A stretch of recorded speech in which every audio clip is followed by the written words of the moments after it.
Hey everyone, I'm Jessica. And I'm Melissa. And this is Bumps in the Road. Today we're going to talk about Jessica's personal story with motherhood. Mm-hmm. We're going to go through not how we got there, but... We all know how I got there. We're going to go through some of the early stages of finding out. We're going to go through her experiences with her children, and just kind of some basic information about where she is currently in her life and how she got there. So the first question is, how many kids do you have? I have three. Yes. Are they all naturally yours? Biologically? Biologically, that's the right word. So, no. My oldest, who is almost 14, he is my bonus baby. So he was 2 when my husband and I started dating, and now he's almost 14. So he's my baby, truly. But then my first biological child is my daughter, who is 7, and then I have a 4-year-old son. We've got 3 kids. Mm-hmm. Started off a little differently. We didn't just immediately go into pregnancy and then child. We started with a bonus kid off the bat. So you started out motherhood in the terrible 2s. Yeah. Well, and it wasn't like, looking back, he really was such a good child, such a good toddler. I remember this time period. He actually was a really he really was. He was a good kid. And so I grew up always saying I was never going to date anyone who had been married before. I was never going to date anyone who had a child, because I didn't want to deal with the like baby mama drama or any of that. And then God was like, I'm going to show you, Jessica. And I fell in love with a wonderful man, and he had a son who I fell in love with probably quicker than I fell in love with my husband. So they're so much easier to fall in love with than guys. Yeah, very true. And so like I wouldn't have done obviously anything differently in my journey. And it just goes to show you how you can always have this kind of picture painted that what your life, what your journey is going to be like. And mine started off the complete opposite of what I ever thought. So with your first kid, obviously there was another person involved, which was his biological mom. Yes. That experience is going to be its own separate thing that we'll talk about, because it's a whole step parents, bonus parents, children of divorce. That's its own thing. It needs its own space to be talked about. But we'll talk more about that down the road. Yeah, down the road. That was one of my bumps in the road. It was one of the bumps. You said it. Okay, so then let's talk about your daughter. Okay. So your first actual pregnancy. How was your pregnancy? It was a really great pregnancy. So my husband and I got married a month after I got married, or we got married. We immediately started trying for a baby, because at that time my oldest, my bonus baby, was 7. So we knew that like we wanted to start our family and grow it. I used an app that would track my period and our sexy time. And so I found out very early on that I was pregnant.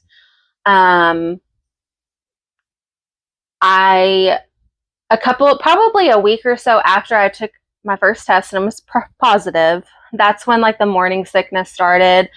With my daughter, so she was my first biological child, I had like morning sickness up until 10 weeks, probably like the first trimester. Up until like 10 o'clock every morning, I would be so sick. You had traditional morning sickness. Yes. And like after 10 o'clock in the morning, I was fine. I didn't have any problems after that.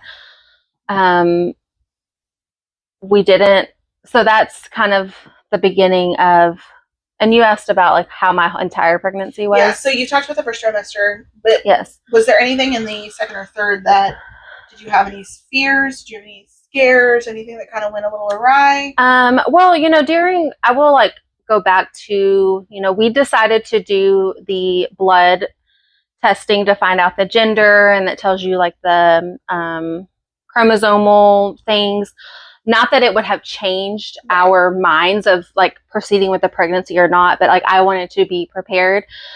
I think just like any other person, I was nervous about those results just because, you never know. And it's not that it's impossible, but you're going to have quite a journey ahead of you. But all of that came back fine. I'm trying to think. I don't remember anything odd. No, I mean, it was other than they thought that she was like on the bigger side, size-wise, because my husband is 6'3", 300 pounds. Like, he's a big guy. I'm not a small, petite girl. So other than like the size of her, there were no complications. Or anything? I mean, I passed the glucose test. Everything was fine. There was, now that we're talking, I did have a kind of a scare. If you watched the first episode and my background, my profession is nursing. And I don't know if I ever actually told you this. Probably not. This was a weird time where we were friends, but we were also kind of all living our own lives. Right. You and our other friend were single out, still doing y'all's like single girl thing. I was newly married. I had a toddler. I was very much doing a different mom. Yes, exactly. So I was walking with my patient just around the unit, getting some activity in, and the patient's daughter was walking with us. Well, we stopped to look out the window, and the patient was using a walker to assist while she was walking. We were looking out the window, and she went to turn around. I was probably, gosh. Are you going to tell me that you fell? I was like 7 or 8 months pregnant. I was pretty far along. And the patient turned around, and she, like, her leg got caught on the leg of the walker, and I was trying to prevent her from falling, and in turn, I also fell, hit my stomach on the glass, hyperextended my arm. Everyone was okay. The patient was fine. They were like so concerned about me because I was very obviously pregnant, and I was upset. I went to our break room and took a minute. At this point in my pregnancy, I'm feeling my daughter move around a lot. And of course, I'm in my head. I'm not feeling her move. I'm drinking a Coke. I'm getting a candy bar, like trying all the little tricks to get the baby to move. I'm not feeling her move. I'm freaking out. So I went ahead and left for the day. Went downstairs to the 3rd floor, conveniently at my hospital, and they triaged me, and I stayed there for a couple of hours just for monitoring. Baby was fine. I was fine. I was very sore the next day. Let me tell you, falling when you're pregnant, like I've heard. Super pregnant, I'm sure, I don't know, 7, 8 months pregnant, it was rough. Yeah. Your daughter is also just resilient, so I'm not surprised that she was perfectly fine. She is. And then I think the only other time that I had a scare was I went to, it was one of my normal like checks to go see how, like, if I was dilated. And every time you go, if you don't know, every time you go to the doctor when you're pregnant, they check your urine. My blood pressure was elevated, and I had protein in my urine at this appointment, and so they were concerned that I had some early preeclampsia, which is when your blood pressure goes too high. It can cause seizures. It's very dangerous for the mother and for the baby. So they sent me over to the hospital. Again, I don't know if I even told y'all this. And those were like the only 2 times that I had like scares in my pregnancy with my daughter. Relatively normal. I mean, it truly was a relatively very healthy, normal I did gain I gained a good amount of weight. Other than that, everything was fine. She was healthy when she was born. She was normal, average size. Everything was fine. Okay, so we've talked about the first pregnancy, pretty relatively normal. Yes.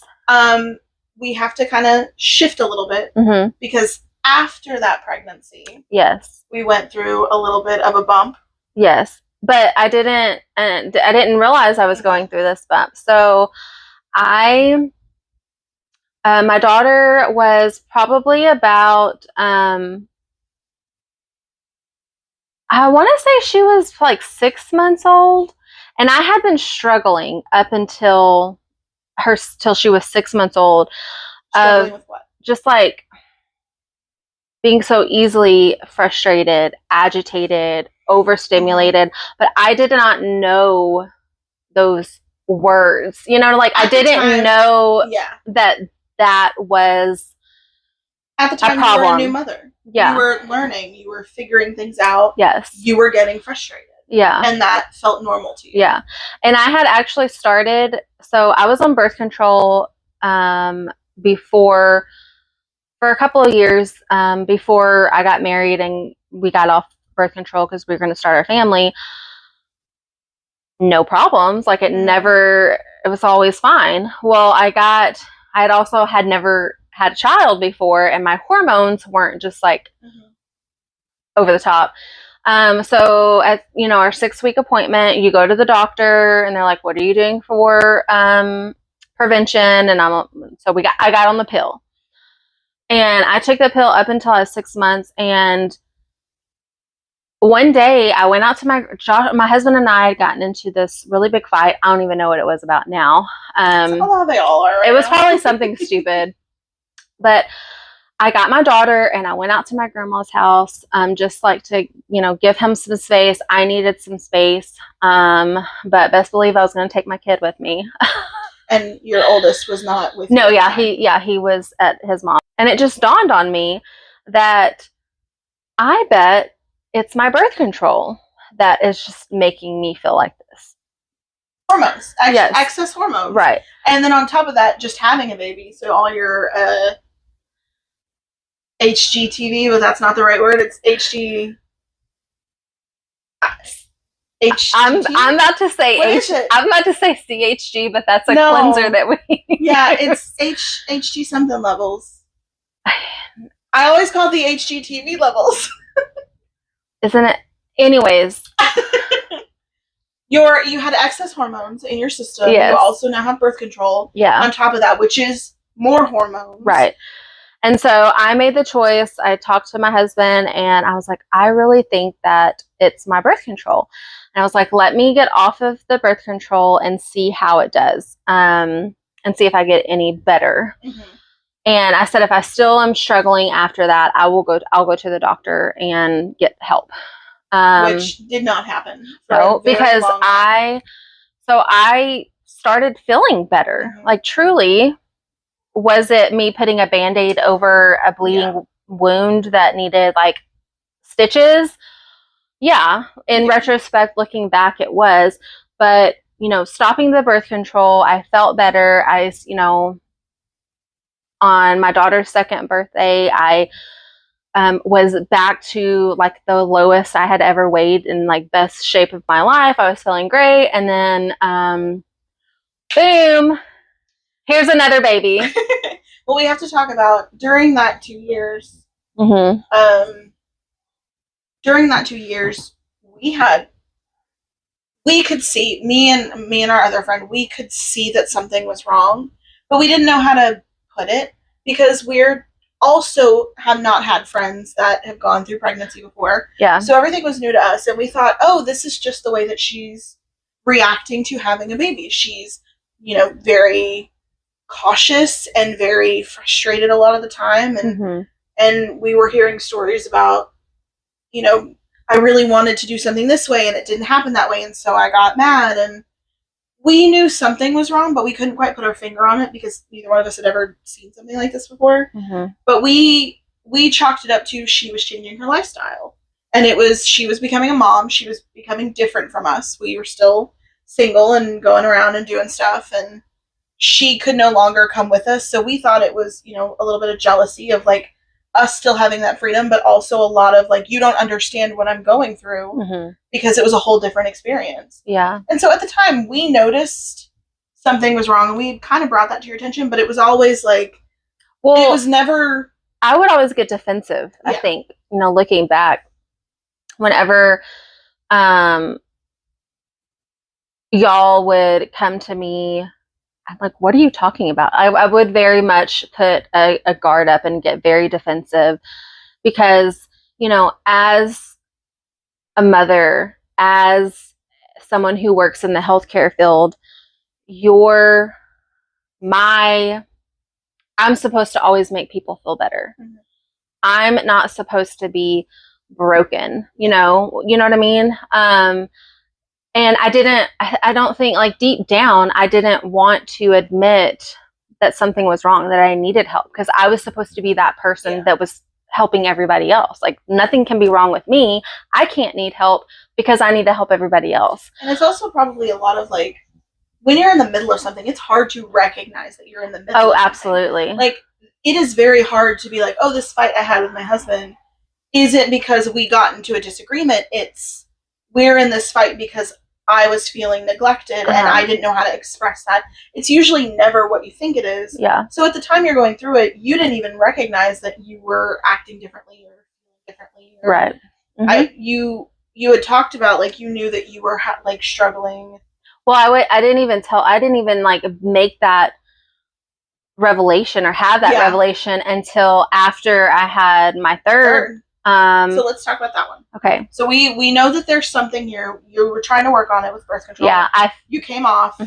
You started feeling normal again. And like everything was all fine. Of a sudden, boom!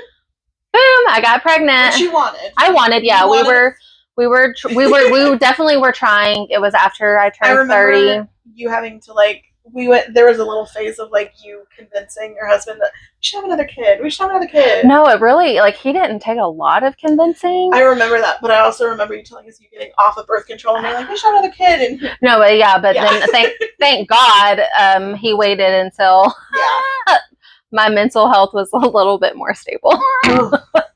So, okay, turn 30, get pregnant, same kind of story as before. Got that tracker app to track my periods and our sexy time. Got pregnant. Still a relatively, like, normal pregnancy. You had 2 back-to-back, as far as I know, that didn't have any, like, major concerns. No, I'm trying to remember back with my third, and I feel like that one went by so fast. Because you'd already gone through it. You knew what you were doing. Yeah, like, well, because you're, like, busy with your other kids. But yeah, pregnancy was normal. I had, I will say I actually, like, vomited a lot with him, and my morning sickness lasted, like, all day, it seemed like. But after that first trimester, truly, it went away. Yeah. Overall, fairly normal pregnancy. So I forgot to hit on this on my daughter's story through labor, because that's a big part of this. Yeah. So I was induced, where you go in at a certain time, they give you medications to start dilating your cervix so you can start labor. And I went in on a Monday night. She did not come until Wednesday at 4:15. I think we came back 2 or 3 times. So I was in the hospital for 5 days. I was miserable because, like, who wants to be in the hospital that long? Truly.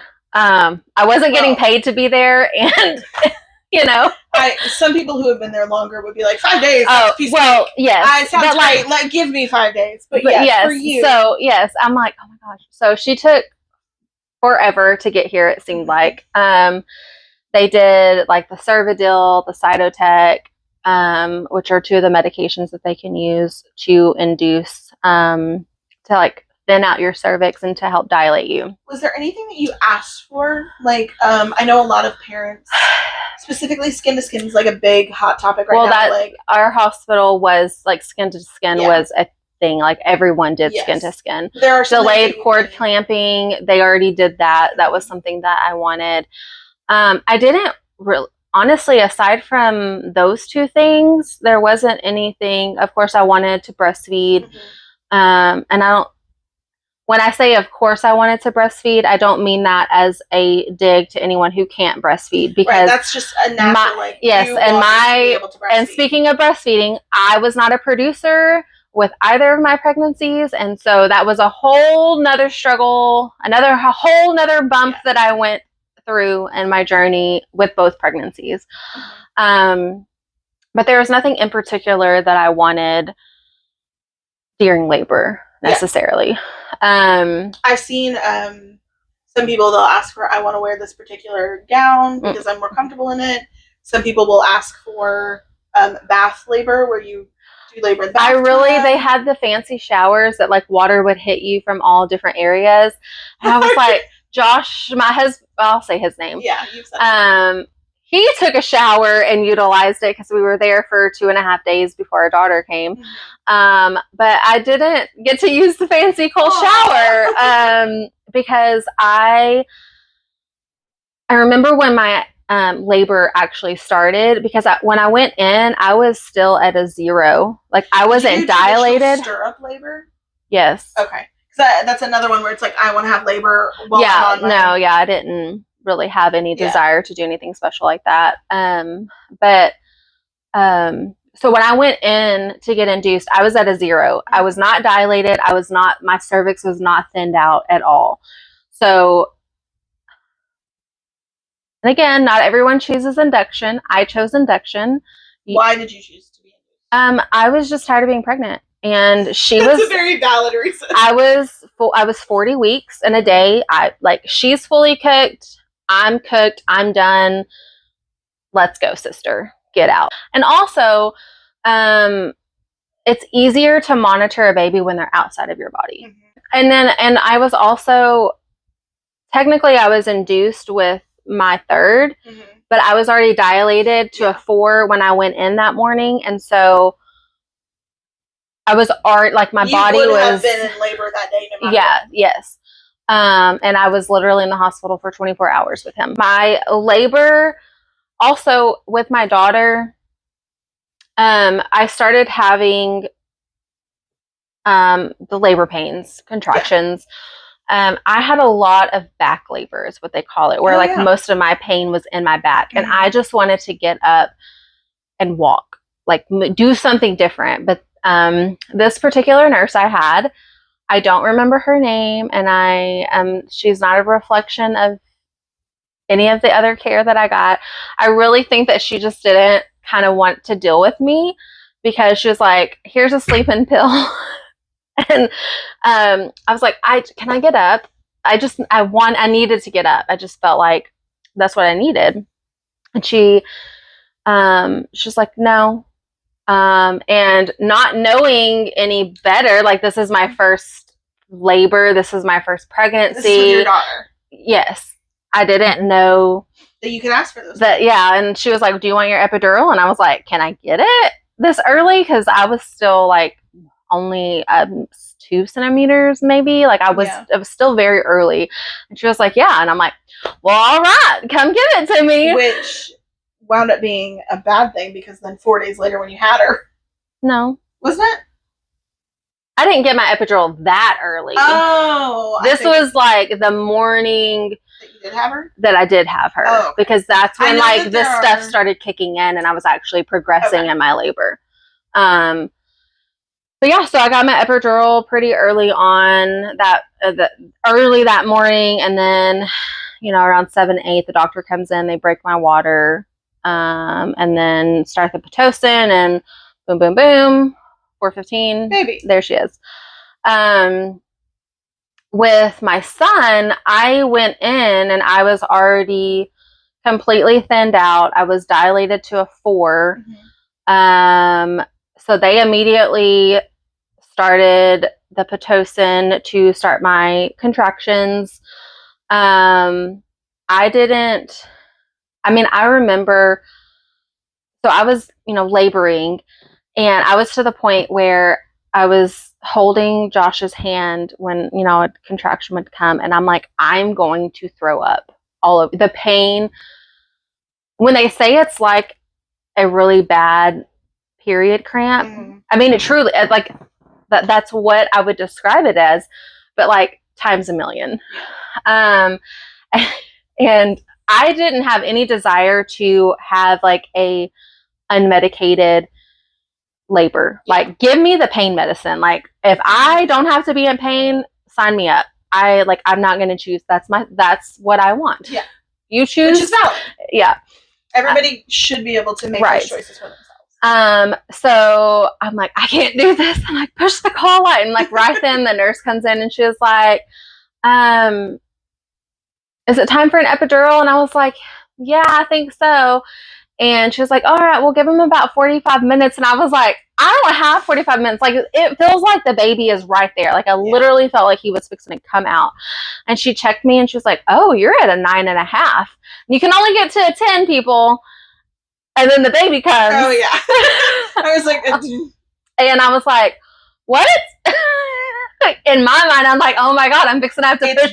I'm about to push this kid out, and I haven't had a drop of medicine. It's too late for me to get anything through my IV because then it goes straight to the baby. And she was like, do you even want an epidural? And I was like, well, can I get anything for pain? And she's like, no. So long story short, the anesthesiologist came. That's the man that comes and puts, or it could be a woman, but in my case, it was a man. Sticks that big fat needle in my back and numbed me right up. And he actually did my epidural with my daughter. So he did both of my epidurals. Amazing, wonderful man. Now we're starting to realize that this frustration that you're feeling is more than just the struggles of being a new mom. Yeah, well, I wouldn't say starting to. So after we're at home, I have my newborn, I am really trying to focus on my mental health. One of my biggest things that I would beat myself up over was like my milk supply and production with my daughter. We talked about a little bit earlier. Yeah. And I'm sure we'll touch on that later in episodes. So I really started early on and being very open with my husband about like, it's okay if however the baby is fed is what is okay. Whether that's as long formula as is getting fed. Right. Whether, and so I did produce more with my son, but not as, I still wasn't really a great producer. So my youngest son, he was probably about a year at this point, and I had been feeling feelings, not myself, thoughts. Let's be honest, negative. Yeah. We were having negative, strong, terrible mom thoughts. Yes. Well, and not about like harming my children. It was more like myself. And not really harming myself, but thoughts that you were a terrible mom. If something were to happen and I were to pass away, everyone would be fine. Like everyone would be better off without me. And so this is we're at around my birthday now. My husband and I go out on a date. We are coming. The date was great. Had a great time. Came home and like just immediately, I am overstimulated. It's 10 o'clock. All of the kids are still awake. I think my mom was watching the kids for us. They're all still awake. I'm tired. I'm now overstimulated. I'm like, and this is all just like bubbling up. So I finally get the kids to bed. My husband and I get in a little argument. I'm nagging him basically. And so I calm down. I go out there and I finally tell him how I've been feeling. And I tell him, I when I'm driving to work in the morning, like I have thoughts of, you know, if I were to get in a wreck and die, everyone would be fine. Like y'all would be better off without me here. We have to stress that this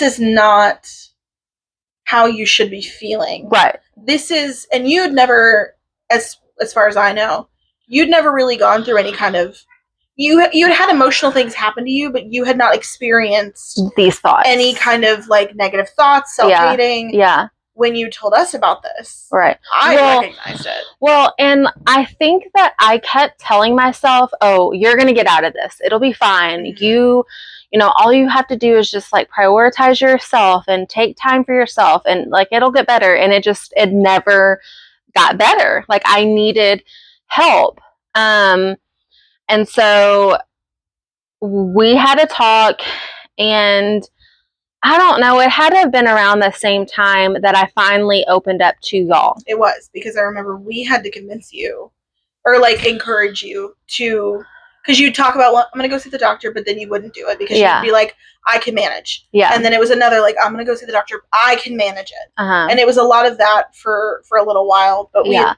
talked about it. Mm-hmm. So we're finally, so whenever I had my first, like finally opened up and told my husband how I was feeling, that was around my birthday. So that would have been like an August time.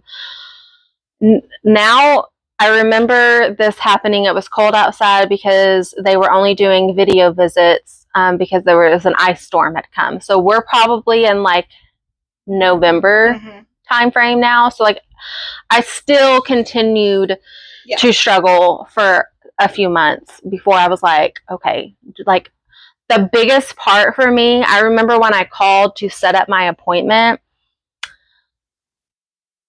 that was just like, you know, like I could take a breath.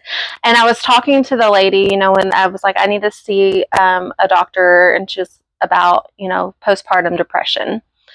And saying it out loud for that first time, I was like, oh, like it just felt, I can say that, like, it's okay, you know? It just felt like a weight lifted. And I started crying with the lady who, like, booked my appointment. The emotional release of being able to say something out loud and be like, oh, that's what this is. Yeah. Even if you know it. Like, it took me years. Like, I was very depressed. And, like, it took a while for us to, like, recognize the symptoms from just, like, it's hard to recognize them as what they are when you're in the middle of it. Yeah. Like, it just feels like, oh, that's just a thought. It'll go away. Yeah. But when you're in the middle of something, you don't always recognize the actual, like, big picture of it. Yeah. And that finally, like, being able to say that, and like, oh, this is postpartum depression. Yeah. I need help. It has to be such a release. Yes, and it truly was. Yeah. Whenever, and then she asked me, how long have you been feeling like this? And I was like, oh, like a year and a half. And she was like, oh, honey, I am so sorry. And I just, like, broke down. Which, like, really, it was more than a year and a half. I mean, yeah, like it was more like in retrospect, looking back, it truly was when I was postpartum with my daughter. But and your daughter was 2 when you had your son. 3. It was 3, and then you had your son, and then it was another almost year and a half. Before, so it's like 4 years of having postpartum and not being able to, like, fully recognize it or admit it. Yeah. Or, like, even talk about, like, how you were feeling. Yeah. So we scheduled my video visit, and I remember doing my video visit with the doctor and talking, and I, like, as soon as the video visit started, I just started bawling. Like, it was just like, oh my gosh, I finally can talk about this. I can finally open up about it, and it's okay. Yeah. And so we talked, and we decided on a medication. My mom also suffers from just, like, general depression. And so, fun fact, if there is a medication, like an antidepressant, I don't know if it's specific to antidepressants, but he said whatever your mom is on will more than likely work for you as well, because we share the same genetics. So I got on that dose and started out a lower than, so there's like a low dose, like your normal low dose, and I was like half of that because they wanted to start me slow and you work your way up. There was lower dose. You try to figure out start low and go slow. That's what I was trying to get out. You start at a low dose and then you gradually introduce more and more until you find your balance, because too much puts you at the opposite end of the spectrum where you're almost completely unfunctioning. Yeah. So I did that for a couple of weeks and that dose wasn't really working for me. So we bumped it up just to the normal low dose. And it's like truly night and day. It's night and day. Like I could not be and I am still on this medication. I take it once a day. I have been at a point where like my sweet husband went to pick up my your sweet husband. My sweet husband went to pick up my prescription one day, and I don't know what happened to it. I don't know if it got thrown in the trash, but I was without the medicine for a month because I could have very easily called my doctor and like told them the situation and like they resent it and I would have just paid out of pocket for it or whatever. But I didn't do that, like, you know, because I just want to make things harder on myself, I guess. When I'm not on the medication, I could absolutely in that month could tell that I wasn't on it. And I'm like, and I'm okay with saying like, I need this medication to make me be mentally stable for myself, for my family, for my kids. And to also give you back your personality, because a lot of, this was something that we noticed was that like a lot of who you are as a person, like your joy was gone. Yeah, it was. And like, it was really hard to watch someone that we've seen you at your literal worst, but also at your highest highs, and to not be able to see all that. And especially with like the birth of 2 new children. Yeah. So now we've covered both pregnancies. We've covered all 3 children. Yes. We have gone through now postpartum. So now as a mom of 3, we've got a 14, a 7, and a 4. How is life now? Life is good.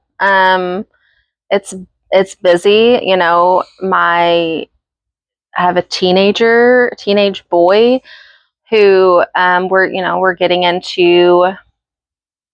getting ready to start driving, and we have hit puberty. We're past that stage, but we've navigated through that. My 7-year-old, my only girl, she is like 2 handfuls.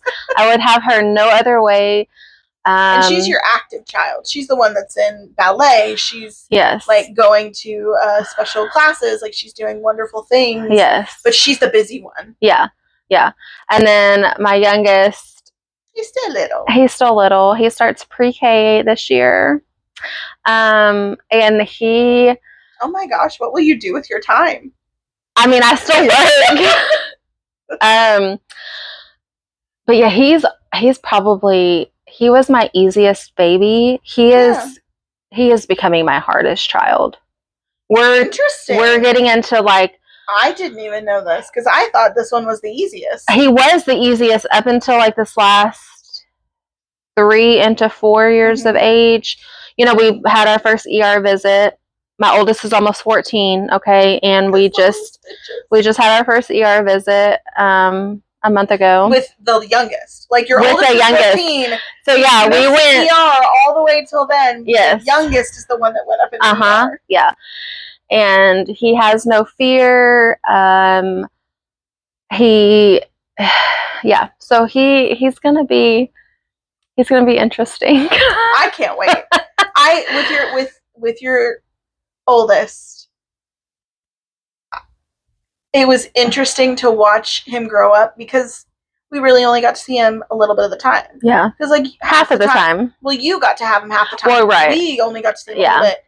With the younger 2, we've had more access to them because you have them all the time. Yeah. And so it's interesting to see how each one has grown up in the exact same environment, but so differently. Oh yeah.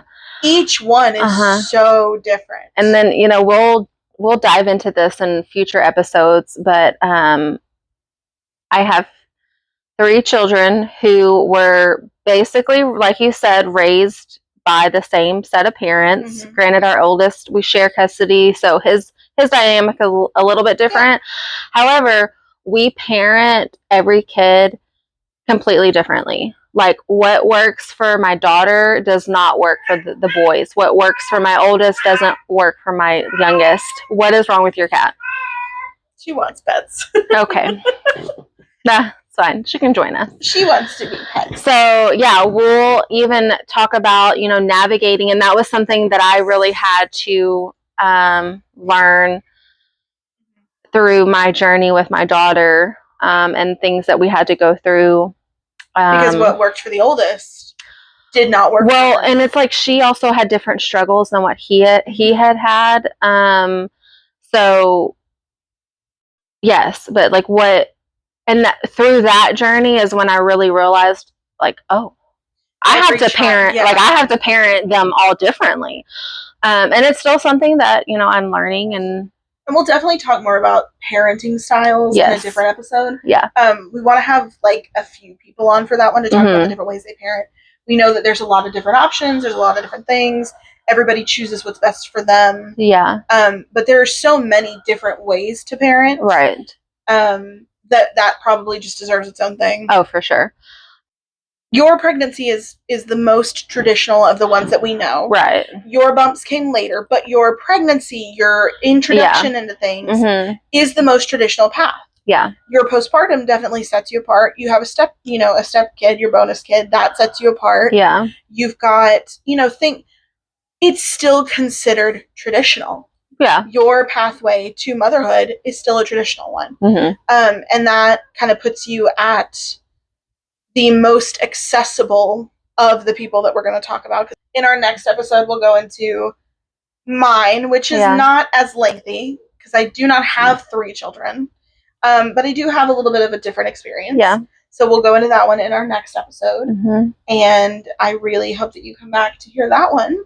As always, if you have a question, a comment, somebody you'd like to see, make sure you leave those in the comments below, or on any of the posts. We want to, certain like scenario situations. We want to hear what other people are interested to hear about. Yeah. So like if you're going through a particular thing, you can let us know, hey, I'm interested in this thing, and we can see if we can find a way to talk about that subject. Like I know that like just today I was diagnosed with PCOS. So I'm now going through an entire library's worth of information trying to figure out what I can learn about PCOS.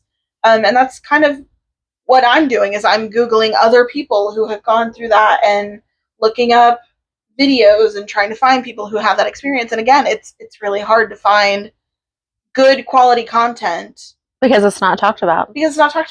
And we're going to change that. And we're hoping to change that. Yeah. So thank you for joining us. Thank you for listening to our journeys, mine in particular. Until next time. Bye. Bye.